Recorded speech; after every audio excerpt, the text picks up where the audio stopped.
को पैनलिस्ट को मेरा नमस्कार। देखिए, सबसे पहली बात हम ये कहेंगे यहाँ पे कि जो आपत्ति है हम लोगों को वो इस अमेंडमेंट से नहीं, लेकिन उसके प्रोविजन से हमें आपत्ति है। और प्रोविजन से हमें आपत्ति क्यों है? क्योंकि जिस प्रकार से सरकार ने आज आप देखेंगे कि ध्रुवीकरण करके किस प्रकार से संविधान के मूल अधिकारों को किस प्रकार से चोट पटाने का काम जो भारतीय जनता पार्टी की सरकार कर रही है, उस चीज को लेकर हमें आपत्ति है।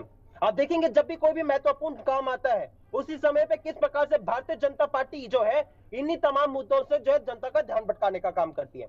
आप मुझसे मैं बस 2 मिनट चाहूंगा, मैं आपको बताता हूं हमें किन किन बातों पे आपत्ति है। हमें आपत्ति है इस चीज पे, जब भारतीय जनता पार्टी जब जेपीसी की बैठक करती है और जेपीसी की बैठक में जब क्लॉज बाय क्लॉज जिस पर चर्चा होनी चाहिए थी वहां पे क्लॉज बाय क्लॉज चर्चा नहीं होती है, जब विपक्ष के जो सुझाव होते हैं उनको शामिल नहीं किया जाता है, तब हमें आपत्ति होती है।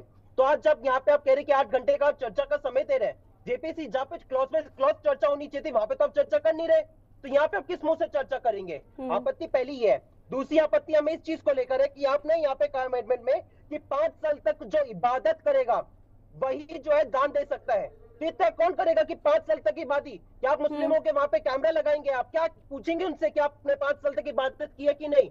तो आप ये कैसे डिसाइड करेंगे? दूसरा आपत्ति हमें इस चीज को लेकर है।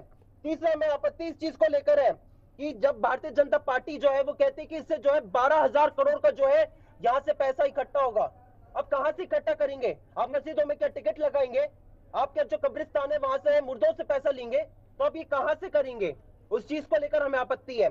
हमें आपत्ति ये है कि आज भारतीय जनता पार्टी जो है सच्चा कमेटी का बड़ा जो है यहाँ पे उनकी वाहवाही कर रही है, उनको लेकर अपने जो है तमाम चीजों को ढकने का प्रयास कर रही है, लेकिन वही सच्चाई ये भी है कि सच्चा कमेटी को ये बहुत कोसते थे और उसी सच्चा कमेटी ने ये भी कहा है कि आज वक्त की जो तमाम जमीन है उस पर सरकार ने कब्जा किया हुआ है, उस पर आपकी क्या राय है? उस पर आप चुप होकर बैठे हुए हैं। हमें आपत्ति इस चीज से है। हमें आपत्ति इस प्रोविजन से उनके, जब वो ये कहते हैं कि यहाँ पे डाइवर्स जो है डिसाइडिंग बॉडी होगी, उसमें हिंदू भी होंगे, तमाम चीजें। हमें इस चीज से कि क्योंकि ये जो है ये आर्टिकल 25 को जो है वॉयलेट करता है। अभी आप देखेंगे कि अयोध्या में राम जन्मभूमि में उसमें जो है जो ट्रस्ट का जो गठन हुआ था उसमें कौन शामिल होंगे? कि जो हिंदू है सिर्फ वही लोग शामिल हो सकते हैं। उस आप जाएंगे जो गुरुद्वारा की जो कमेटी है जो कि पार्लियामेंट के द्वारा चलती है उसमें सिर्फ सिख होंगे। तो जब उनमें नहीं है, क्योंकि इस चीज को हम इसलिए मानते हैं क्योंकि जो जिस धर्म का है वो उसी चीज को अच्छे से बखूबी जान सकता है। मैं हिंदू धर्म से आता हूं तो मुझे पता है कि हिंदू धर्म में क्या अच्छे से जो है उसके जो छोटी छोटी पहलू है उन सब चीजों को मैं ज्यादा अच्छे से समझ सकता हूँ।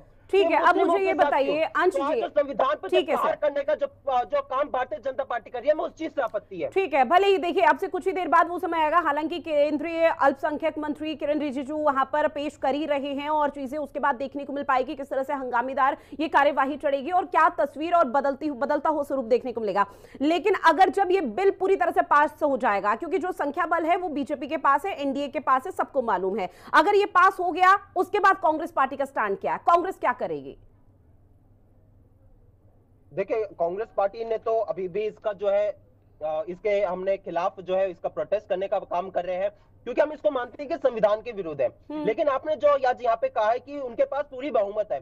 आज ये देश जानना चाहता है, जो ये सेकुलर पार्टी बनने का जो यहाँ पे जो ये तमगा अपने जो ना अपने पास रखती है जेडीयू टीडीपी, ये क्या करेंगी?